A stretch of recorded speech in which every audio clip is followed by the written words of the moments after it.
Students, आपका English का paper एक बहुत ही स्कोरिंग सब्जेक्ट होता है। इस पेपर में बहुत सारे बच्चे ये सोचते हैं कि केवल पासिंग मार्क्स ही लाने होंगे, लेकिन एक बात मैं आपको ये बता दूं कि आप अगर इंग्लिश का पेपर को अपने बहुत अच्छी तरीके से सॉल्व करेंगे तो आपको इसमें ज्यादा से ज्यादा स्कोर करने के बहुत सारे चांसेस रहते हैं। इससे क्या होगा कि आपका जो परसेंटेज है वो भी आपका हाइयर जाएगा और आपको अच्छे मार्क्स भी बनेंगे, आपकी पोजीशन भी अच्छी बनेगी। तो इसलिए इंग्लिश के पेपर को बहुत अच्छी तरह सॉल्व कीजिए। इससे पहले वाले वीडियो में मैंने आपको इंग्लिश से रिलेटेड पूरा पेपर एनालिसिस करके बताया था और उसके लिए कुछ इंपॉर्टेंट टिप्स एंड ट्रिक्स भी बताई थी। आज जो है, आज मैं आपके लिए सेक्शन ए और सेक्शन बी को पूरा एनालिसिस करूंगा और उसमें आपको ये टिप्स एंड ट्रिक्स बताऊंगा कि किस तरीके से अनसीन पैसेज को हमको टैकल करना चाहिए और किस तरीके से क्रिएटिव राइटिंग स्किल के फॉर्मेट्स को हमको लिखना चाहिए। उम्मीद करता हूं कि अगर आप इस पूरे वीडियो को देखेंगे तो आपको इससे बहुत ही बेनिफिट मिलेगा और आप अपने अनसीन पैसेज को, जो कि हमारा सेक्शन ए है, और सेक्शन बी जो कि हमारा क्रिएटिव राइटिंग स्किल का है, उसके फॉर्मेट्स को अच्छी तरीके से समझ सकेंगे और अपने पेपर में अच्छे स्कोर को पा सकेंगे।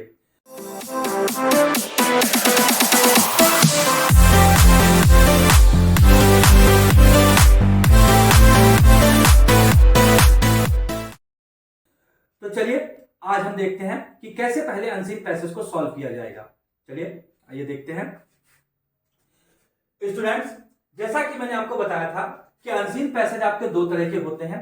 एक फैक्चुअल बेसिस होते हैं जो कि फैक्ट के ऊपर बेस होते हैं और दूसरे हमारे डेटा एनालिसिस को बताते हैं। दोनों ही तरह के जो अनसीन पैसेज होते हैं वो आपसे ये पूछते हैं कि आपका इंटेलेक्चुअल लेवल क्या है। वो आपसे इंटेलेक्चुअल लेवल को जानने की कोशिश करते हैं। जैसा कि इंग्लिश कंप्रहेंशन का मीनिंग भी यही होता है, टू नो योर इंटेलेक्ट, कि आपकी इंटेलेक्ट का लेवल कहां पे है। तो यहां पे सबसे पहला आप ये समझ लीजिए कि किस तरीके से हमें अनसीन पेपर को अपने टैकल करना है। इसके लिए मैंने टेक्निक डेवलप की है। इस टेक्निक को मैंने दिया है राफ्ट पी नाम दिया है। क्या नाम दिया है? RAFT, raft P. चलिए देखते हैं क्या है टेक्निक। अगर आप इस टेक्निक को अच्छी तरीके से समझेंगे तो अपने अनसीन पैसेज को भी बहुत ही अच्छी तरीके से इसको सॉल्व करने में आपको आसानी होगी। चलिए देखिए, यहां पे आप बोर्ड पे देखिए, मैंने यहां पे आपको राफ्ट पी टेक्निक का नाम दिया है RAFT और P। ये हर वर्ड जो है एक इनिशियल है और ये क्या करता है, ये वर्क करता है एक एक चीज को एक्सप्रेस करता है। जैसे यहां पे R का मतलब ये है कि रीड केयरफुली। सबसे पहले आप क्या करें, जो आपका अनसीन पैसेज आएगा उसको बहुत ही केयरफुली आप रीड कीजिए। उसमें से जो भी इंपॉर्टेंट पॉइंट्स हैं उनको समझने की कोशिश कीजिए। अनसीन पैसेज को अगर आप एक बार नहीं समझ पाते हैं तो उसको फिर से एक बार दोबारा आप पढ़िए। अनसीन पैसेज को बहुत केयरफुली पढ़िए। यहां पे ए का मतलब है अवॉइड डिस्ट्रैक्टर्स। अवॉइड डिस्ट्रैक्शन का मतलब ये होता है कि अनसीन पैसेज में कुछ एग्जांपल्स दिए रहते हैं और कुछ इलस्ट्रेशंस दिए रहते हैं, आपको इनको अवॉइड करना चाहिए और अनसीन पैसेज की मेन जो उसकी थीम है, उसका जो मेन सेंट्रल आइडिया है, उसके ऊपर ही आपको कंसंट्रेट करना चाहिए कि अनसीन पैसेज कह क्या रहा है और आपसे चाह क्या रहा है। यहां पे जो एफ टेक्निक है, एफ का मतलब है फोकस ऑन थीम। यही बात है कि आपको मेन तौर पे जो अनसीन पैसेज है उसके सेंट्रल आइडिया को, उसके थीम को आपको फोकस करना है।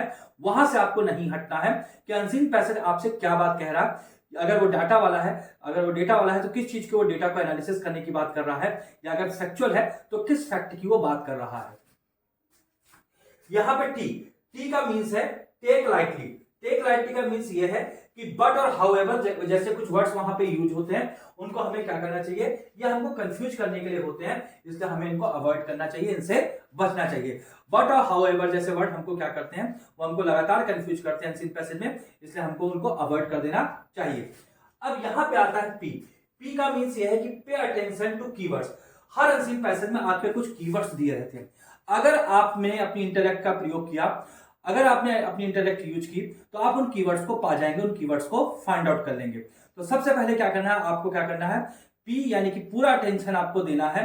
किसके ऊपर आपको अटेंशन ध्यान देना है कि उसमें कीवर्ड्स क्या होते हैं। उन कीवर्ड्स को ढूंढिए और क्या कीजिए, आइडेंटिफाई करेक्ट आंसर। अपने आंसर को करेक्टली तरीके से लिखिए, उसको आइडेंटिफाई कीजिए, क्वेश्चन को केयरफुली रीड करिए और जानिए कि आपको किस तरीके से उसके आंसर को लिखना है, क्या उसका आंसर होगा। अगर वो एमसीक्यू का क्वेश्चन है तो किस तरीके से उसके करेक्ट आंसर को हम देखेंगे, किस तरीके से करेक्ट आंसर को हम सेलेक्ट करेंगे।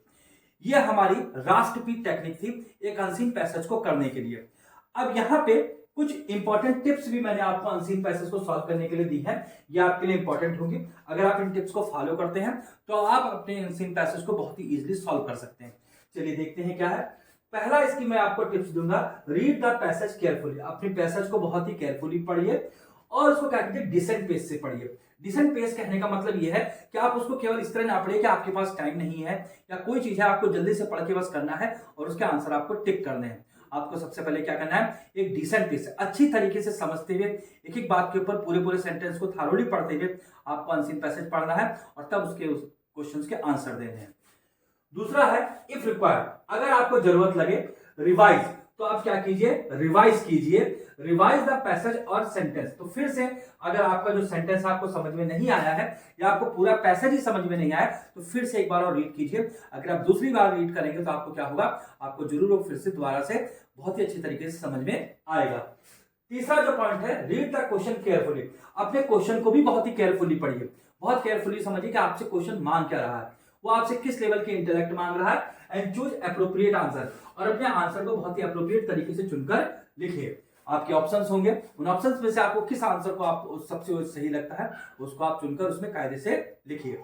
आपका अगला पॉइंट है, don't use your opinion. Students, ये एक बहुत इंपॉर्टेंट पॉइंट है कि आप एक बात समझ लीजिए, आपका जो अनसीन पैसेज आएगा आपको उसमें अपने पैसेज की थीम से नहीं हटना है या पैसेज में जो लिखा गया आपको उसी के अकॉर्डिंग आंसर देना है। आज में आपको उस पैसेज में अपनी ओपिनियन नहीं लगानी है, आपके क्या विचार हैं इसका पैसेज से कोई मतलब नहीं है। जो एग्जामिनर ये चाहता है कि जो पैसेज में लिखा गया है आप वही आंसर लिखिए, उसी आंसर को ढूंढ के आपको क्वेश्चन का आंसर देना होगा।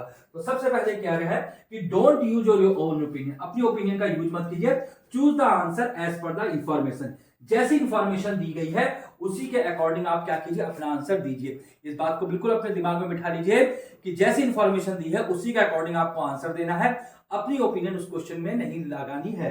अगला है infer the meaning of the difficult words. जो कठिन शब्द उसमें यूज किए गए, जो डिफिकल्ट वर्ड्स यूज किए गए उनके मीनिंग को थोड़ा सा ढूंढने की कोशिश कीजिए। क्या आप उनके मीनिंग को जानते हैं, क्या आपने उनको कहीं पे सुना है? जरूर ऐसा होगा कि कॉन्टेक्स्ट में आपके जो आपका कंप्रहेंशन आएगा उसमें कुछ ना कुछ क्लूज ऐसे दिए होंगे। सेंटेंस को आगे पीछे उसके हिस्से को पढ़िए तो आपको जरूर उस जो डिफिकल्ट वर्ड है उसका मीनिंग समझ में आएगा और तब उसको आप क्या कीजिए, आंसर कीजिए। अगला आपका टिप्स है, the right answer always based on the passage.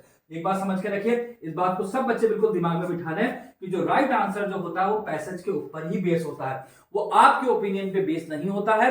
Right answer आपको पैसेज के अंदर ही मिलेगा।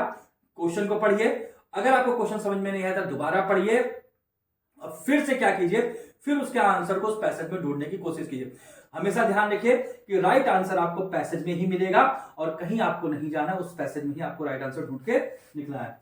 अगला मेरा टिप्स है, choose the title according to the theme of the passage. अगर आपसे टाइटल पूछा जाता है तो सबसे पहले आप उसकी थीम को अपने मन में रखिए। जो कंप्रहेंशन, जो पैसेज आपका आया है, सबसे पहले उसकी थीम समझिए कि वो पैसेज का सेंट्रल आइडिया क्या है। अगर आप उसके सेंट्रल आइडिया को बहुत अच्छी तरीके से समझ गए हैं तो आपके उसके टाइटल को लिखने में भी बहुत आसानी होगी। तो सबसे पहले क्या कीजिए, सेंट्रल आइडिया को समझिए, तब उसके टाइटल को आप लिखिए। फिर अगला पॉइंट है, इंटरप्रेट द डेटा करेक्टली। अगर आपका पैसेज जो है वो डेटा वाला है तो पूरा का पूरा पैसेज जो है उस डेटा को करेक्टली आप एनालाइज कीजिए, तब उसके आंसर देने शुरू कीजिए कि डेटा आपसे क्या चाहता है, किस तरह की रिक्वायरमेंट है उसको समझिए। और आखिरी में एक सबसे इंपॉर्टेंट टिप मैं आपको बताना चाहूंगा कि आपको क्या करना है, आपको अपनी इंटेलेक्ट का यूज करना है। आपको अपनी इंटेलेक्ट यूज करनी है उस पैसेज को समझने के लिए। अपनी इंटेलेक्ट का यूज कीजिए, अपने कॉमन सेंस का यूज कीजिए हर क्वेश्चन का आंसर देने के लिए। ये सबसे बड़ी टिप्स है स्टूडेंट, इसको जरूर ध्यान रखिए कि आपको अपने कॉमन सेंस का यूज करना है, आपको अपनी इंटेलेक्ट का यूज करना है इन पैसेज के आंसर देने के लिए। अगर आप ऐसा करेंगे तो आपको 20 आउट ऑफ 20 पूरे मार्क्स मिलेंगे और आप अच्छा स्कोर कर सकेंगे। सेक्शन ए आपके लिए बिल्कुल इजी होगा, बिल्कुल आसान होगा। अब हम बात करते हैं इसके सेक्शन बी की, वो भी आपका 20 मार्क्स का ही होगा। चलिए स्टूडेंट्स, सेक्शन बी के कुछ इंपॉर्टेंट फॉर्मेट्स देख लेते हैं कि कैसे बनते हैं। एक बात ध्यान रखिए कि अगर आप अपने फॉर्मेट्स क्रिएटिव राइटिंग स्किल में बिल्कुल ठीक तरीके से बनाते हैं तो आप हाई स्कोर करने के पूरी तरीके से हकदार रहेंगे। तो सबसे पहले आपके उनके फॉर्मेट्स के ऊपर ध्यान देना है कि उनके फॉर्मेट्स किस तरीके से होंगे और फिर आप क्या कीजिए, फिर आप पूरा अपना नोटिस या रिपोर्ट राइटिंग जो भी लिखना है वो आप अपने लैंग्वेज में लिख सकते हैं। तो चलिए यहाँ बोर्ड पे मैंने कुछ फॉर्मेट्स बनाए हैं, जैसे कि मैंने नोटिस राइटिंग, रिपोर्ट राइटिंग वगैरह का फॉर्मेट आपको समझा रहा हूँ। उन फॉर्मेट्स को आप कायदे से अपने मन में उतार लीजिए, इसी तरीके से इनको लिखा जाएगा, इनको समझ लीजिए और इनको अच्छी तरीके से करके आइएगा। चलिए देखिए, यहाँ पे मैंने नोटिस राइटिंग का एक फॉर्मेट बना रखा है। इसको किस तरीके से लिखा जाएगा? सबसे पहले लिखा जाएगा कि नेम ऑफ द इंस्टीट्यूट, कि किस इंस्टीट्यूशन से उसको दिया गया है, या वो ऑफिस का है या ऑर्गेनाइजेशन का है या प्लेस, जिस भी जगह का उसका सबसे पहले यहाँ पे नाम लिखा जाएगा। फिर यहाँ पे एक हेडिंग पड़ेगी नोटिस करके हेडिंग डाली जाएगी। फिर यहाँ पे नोटिस जो है उसका टाइटल यहाँ पे लिखा जाएगा, हेडिंग के रूप में यहाँ पे टाइटल लिखा जाएगा। फिर यहाँ पे जिस डेट का नोटिस है वहां पे डेट लिखी जाएगी। फिर हम पूरी बॉडी ऑफ द नोटिस लिखेंगे, नोटिस का जो भी उसका है वो लिखा जाएगा कि नोटिस किस पर्पस के लिए लिखा गया है, वो पूरा बॉडी ऑफ द नोटिस लिखा जाएगा। फिर उसके बाद हम नोटिस को जब खत्म करेंगे तो नेम लिखेंगे, फिर यहाँ पे उसके नीचे अपना सिग्नेचर करेंगे और फिर आखिर में क्या होगा, उसका डेजिग्नेशन लिखा जाएगा कि जो इस व्यक्ति ने लिखा उसका पद क्या है, उसका डेजिग्नेशन क्या है। तो स्टूडेंट्स, ये नोटिस का एक फॉर्मेट था, आपको इस फॉर्मेट को फॉलो करना चाहिए और इसी फॉर्मेट के अकॉर्डिंग आपको नोटिस को लिखना चाहिए। चलिए अब हम देखते हैं कि इनविटेशन का भी फॉर्मेट देख लेते हैं। अब यहाँ पे जो मैंने इनविटेशन का फॉर्मेट बनाया है वो format of a formal letter of invitation है, यानी कि जो इनविटेशन जो लेटर जो होते हैं वो दो तरह के होते हैं, एक फॉर्मल होता है, एक इनफॉर्मल होता है। यहाँ पे मैंने एक फॉर्मल लेटर ऑफ इन्विटेशन बनाया है, जरा उसको देख लेते हैं। सबसे पहले लिखा जाएगा एड्रेस ऑफ द सेंडर, यानी कि भेजने वाले का पूरा पता यहाँ पे लिखा जाएगा। उसके बाद डेट लिखी जाएगी, किस डेट का इन्विटेशन है। फिर name and address of the receiver, जिसको प्राप्त होना है, जिसको मिलना है, उसका नेम और एड्रेस पूरा लिखा जाएगा। उसके बाद यहाँ पे हम सब्जेक्ट लिखेंगे कि किसके लिए क्या है उसका सब्जेक्ट, की इन्विटेशन किस सब्जेक्ट से रिलेट करता है, किस विषय से रिलेट करता है, वो इस बारे में लिखा जाएगा। इसके बाद हम, अगर व्यक्ति है, पुरुष सर है, मेल है तो सर लिखा जाएगा, अगर वो फीमेल है तो उसके लिए मैडम लिखा जाएगा। फिर पूरा इन्विटेशन की हम बॉडी को लिखेंगे और उसके बाद आखिरी में जब उसको खत्म करेंगे तो यहाँ पे हम योर्स ट्रूली या योर्स फेथफुली लिख के खत्म करेंगे और आखिरी में नेम ऑफ द सेंटर लिखा जाएगा और फिर उसके बाद उसका डेजिग्नेशन लिखा जाएगा। इस तरीके से हमारा इन्विटेशन है फॉर्मल लेटर का। चलिए अब हम फॉर्मेट देख लेते हैं इनफॉर्मल इन्विटेशन लेटर। स्टूडेंट्स चलिए अब हम फॉर्मेट देख लेते हैं इनफॉर्मल इन्विटेशन का, कि उसका फॉर्मेट कैसे होता है। सबसे पहले इस तरफ से आपके लेफ्ट हैंड साइड से एड्रेस ऑफ द सेंडर लिखा है, यानी कि जो भेजने वाला है उसका पता लिखा जाएगा। फिर नेक्स्ट डेट लिखी जाएगी, फिर डियर करके हम उसको शुरू करेंगे, जिसको हमें क्या करना है, इन्विटेशन भेजना है। फिर अपनी बॉडी ऑफ द इन्विटेशन यहाँ पे हम लिखना शुरू करेंगे। पूरा जब हम अपना इन्विटेशन लिख लेंगे कि क्या है, उसमें हमें ओकेजन लिखना होगा, किस ओकेजन के लिए है इन्विटेशन, डेट लिखनी होगी कि किस डेट को है वो ओकेजन, टाइम लिखना होगा कितने बजे से वो ओकेजन शुरू होगा, और वेन्यू लिखना होगा किस जगह पे वो किया जाएगा, किस स्थान पे वो किया जाएगा। इतना सब इंफॉर्मेशन देने के बाद हम जब इसको फिनिश करेंगे तो आखिर में हम योर्स लविंगली या सिंसियरली ऐसा कुछ लिख सकते हैं। फिर आखिर में नेम ऑफ द सेंडर लिखा जाएगा, उसके बाद इसको क्लोज कर दिया जाएगा। यह आपका फॉर्मेट है इनफॉर्मल इन्विटेशन का, इसको बहुत ही थारोली इसको समझ लीजिए।